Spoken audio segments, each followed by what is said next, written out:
ሰላም ጤና ይስጥልን አድማጭ ተመልካቾቻችን ከቶፕንሽ ኔትወርክ ዕለታዊ ዜናዎችን ይዘን ቀርበናል። በቅድመ ማርቶቹ ከ4 ኪሎ እስከ ሽሮ ሜዳ ያለው አካባቢ የዩኒቨርሲቲ መንደር እንዲሆን ተወሰነ። የመንግስታቱ ድርጅት 163,000 ኢትዮጵያውያን በጎረቤት ሀገራት ተሰደው እንደሚኖሩ አስታወቀ። ባለስልጣኑ የመገናኛ ብዙሃን ምክር ቤት ለጋዜጠኞች የሙያ ማረጋገጫ ስልጣን እንደሌለው አስታወቀ።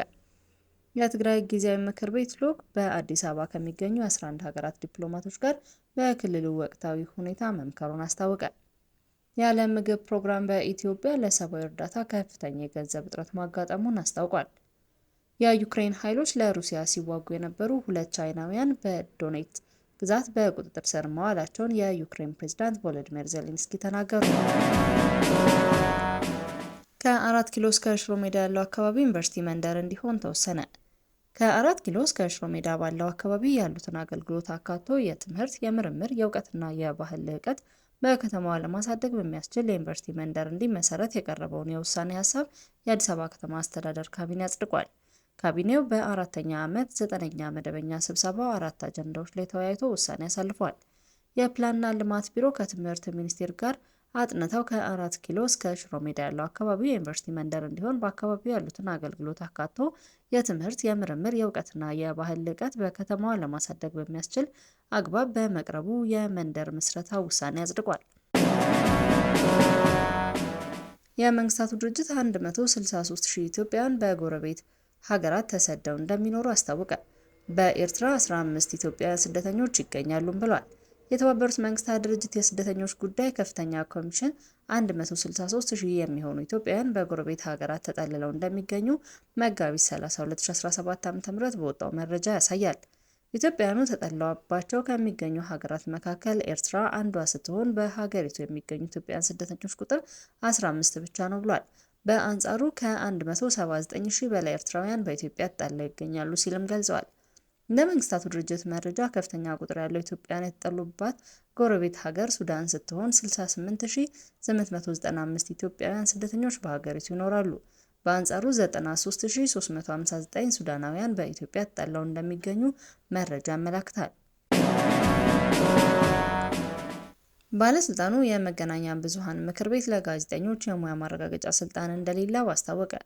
የኢትዮጵያ መገናኛ ብዙሃን ባለስልጣን ባወጣው መግለጫ የመገናኛ ብዙሃን ምክር ቤት ጋዜጠኞች ወይም የሚዲያ ባለሙያዎች የመመዝገብም ሆነ የሙያ ማረጋገጫ የመስጠት ተግባርና ኃላፊነት እንዳልተሰጠው አሳውቋል። ባለስልጣኑ ይህንን ያለው ምክር ቤቱ ለጋዜጠኞች የሙያ ማረጋገጫ ለመስጠትና የምዝገባ ሂደቱን ለመጀመር እንቅስቃሴ እያደረገ ነው በሚል በተለያዩ የሚዲያ ተቋማት፣ ጋዜጠኞችና የሙያ ማህበራት መካከል ስጋትና ጥያቄዎች እየተነሱ በመጡበት ወቅት መሆኑን አስረድቷል። የመገናኛ ብዙሃን ባለስልጣን በመግለጫው አክሎም ለዚህ የምክር ቤቱ ተግባር እውቅና እንደማይሰጥ በግልጽ አስታውቋል። የትግራይ ጊዜያዊ ምክር ቤት ልዑክ በአዲስ አበባ ከሚገኙ የ11 ሀገራት ዲፕሎማቶች ጋር በክልሉ ወቅታዊ ጉዳይ መምከሩን አስታወቀ። አቶ ጌታቸው ረዳ የትግራይ ክልል ጊዜያዊ አስተዳደር ፕሬዝዳንት በነበሩበት ወቅት የተመሰረተው የክልሉ ጊዜያዊ ምክር ቤት ልዑክ በአዲስ አበባ የዩናይትድ ኪንግደምና አውስትራሊያን ጨምሮ ከ11 ሀገራት ዲፕሎማቶች ጋር በትግራይ ወቅታዊ ሁኔታ መምከሩን አስታውቋል። የጊዜያዊ ምክር ቤቱ አፈ ጉባኤ አቶ ሞገስ ታፈረ የመሩት እና የምክር ቤቱ ቋሚ ኮሚቴ ኃላፊዎችን ያካተተው ልዑክ ከዩናይትድ ኪንግደም፣ አውስትራሊያ፣ ካናዳ፣ ጀርመን፣ ፈረንሳይ፣ ጣሊያን፣ ስዊድን፣ ኖርዌይ፣ ፊንላንድ፣ ዴንማርክ እና ኔዘርላንድ ዲፕሎማቶች ጋር መጋቢት 29 2017 ዓ.ም መወያየቱን ገልጿል። የውይይታቸው ዋነኛ ትኩረትም የክልሉን ወቅታዊ የፖለቲካ ሁኔታና የጊዜ አስተዳደሩ ስለሚያከናውነው ማስተካከያዎች እንደነበሩ ከትግራይ ቴሌቪዥን የተገኘው መረጃ ያሳያል። የጊዜያዊ ምክር ቤቱን ማጠናከር በሚቻልበት ሁኔታ በፕሪቶሪያ የሰላም ስምምነት አፈጻጸምና ተፈናቃዮችን ወደ ቀያቸው በሚመለሱበት ሁኔታ ከመከሩበት ጉዳዮች መካከል መሆናቸውን ዘገባው ጠቁሟል። ልዑኩ በቀጣይ በተመሳሳይ ጉዳዮች ላይ ከተለያዩ ባለድርሻ አካላት ጋር በመገናኘት ለመወያየትና ግንኙነትን ለመፍጠር ማቀዱን የልዑካን ቡድኑ አባላት ዋቢ አድርጎ ዘግቧል። ባሳለፍነው ሳምንት መገባደጃ ልዑካን ቡድኑ በኢትዮጵያ የአሜሪካ አምባሳደር ከሆኑት ኤርቪን ሚሳንጋ ጋር በትግራይ ወቅታዊ ሁኔታ መምከራቸውን መዘገቡ ይታወሳል። ልዑኩ በቀጣይ ከአፍሪካ ህብረት፣ ከአውሮፓ ህብረት ጋር በመገናኘት እንደሚመክርም መግለጹን በዘገባው ተመላክቷል። የዓለም ምግብ ፕሮግራም በኢትዮጵያ ለሰብአዊ እርዳታ ከፍተኛ የገንዘብ እጥረት ማጋጠሙን አስታወቀ። የተባበሩት መንግስታት የዓለም ምግብ ፕሮግራም በኢትዮጵያ ለሚያደርገው የሰብአዊ እርዳታ አቅርቦት በአስቸኳይ 228 ሚሊዮን የአሜሪካን ዶላር የገንዘብ እጥረት እንዳጋጠመው ይፋ አድርጓል። ይህ የገንዘብ እጥረት ከመጋቢት እስከ ነሐሴ 2017 ዓ.ም ያለውን ጊዜ የሚሸፍን ሲሆን፣ ቀድሞውንም የምግብ እርዳታ እየተቀነሰ ባለበት ወቅት ላይ የከፋ ችግር ሊያስከትል እንደሚችል አስጠንቅቋል። ድርጅቱ ባወጣው ሪፖርት እንዳመለከተው በከፍተኛ የገንዘብ እጥረት ምክንያት የእርዳታ ምግቡን ወደ 65 በመቶ ዝቅ ለማድረግ ተገዷል።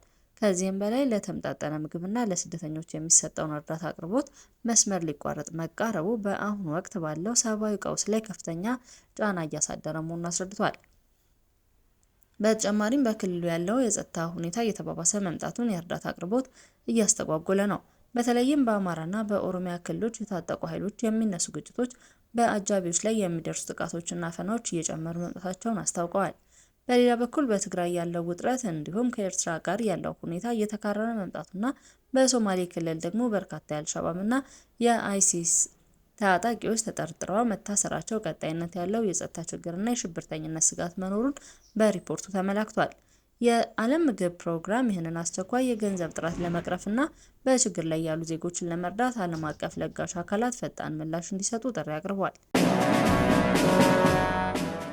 የዩክሬን ኃይሎች ለሩሲያ ሲዋጉ የነበሩ 2 ቻይናውያን በዶኔትስክ ግዛት በቁጥጥር ስር መዋላቸውን የዩክሬን ፕሬዝዳንት ቮሎዲሚር ዜሌንስኪ ተናገሩ። ማክሰኞ ዕለት ባስተላለፉት መልእክት በሩሲያ ጦር ውስጥ የሚዋጉ ቻይናውያን ወታደሮች 2 ብቻ አይደሉም ብለዋል። የዩክሬን ውጭ ጉዳይ ሚኒስቴር አንድሪ ሲቢሃ እንዳሉት በዩክሬን ግዛት የሚዋጉ ቻይኖች ወታደሮች ቻይና ለሰላም ያላትን አቋም ጥያቄ ውስጥ የሚከቱ ናቸው ብለው ኪየቭ የሚገኘው የቻይና ልዑክ ለማብራሪያ ተጠይቋል። ዩክሬን ቻይና በጦርነቱ ለሩሲያ ድጋፍ ትሰጣለች በማለት ወቀሳ ስታቀርብ ይህ የመጀመሪያው ነው። ዩክሬን ያቀረበችው ወቀሳ ተከትሎ እስካሁን ከሞስኮም ሆነ ከቤጂንግ ምላሽ አልተሰጠም። ዜሌንስኪ በኤክስ ገጻቸው በጻፉት መልእክት ቻይናውያን ወታደሮች በሀገሪቱ ምስራቅ ዶኔትስክ ግዛት በቁጥጥር ስር መዋላቸውን ጠቅሰው የባንክ ካርድና ሌሎችም ግላዊ ማስረጃዎችን ይዘው እንደነበር ጠቅሰዋል። ፕሬዝዳንቱ እንዳሉት የዩክሬን ወታደሮች ከ6 ቻይናውያን ወታደሮች ጋር ከገጠሙ በኋላ 2ቱን መማረክ ችለዋል።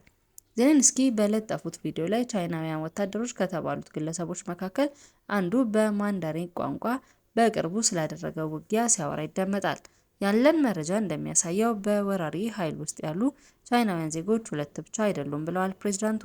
ሩሲያ ከቻይናና ከሌሎች ሀገራት ጋር አውሮፓ ላይ እየተካሄደ ባለው ጦርነት የምታደርገውን ትስስር ፑቲን ጦርነቱን ለመቋጨት ፍላጎት እንደሌላቸው የሚያሳይ ነው ሲሉ ዜሌንስኪ አክለዋል።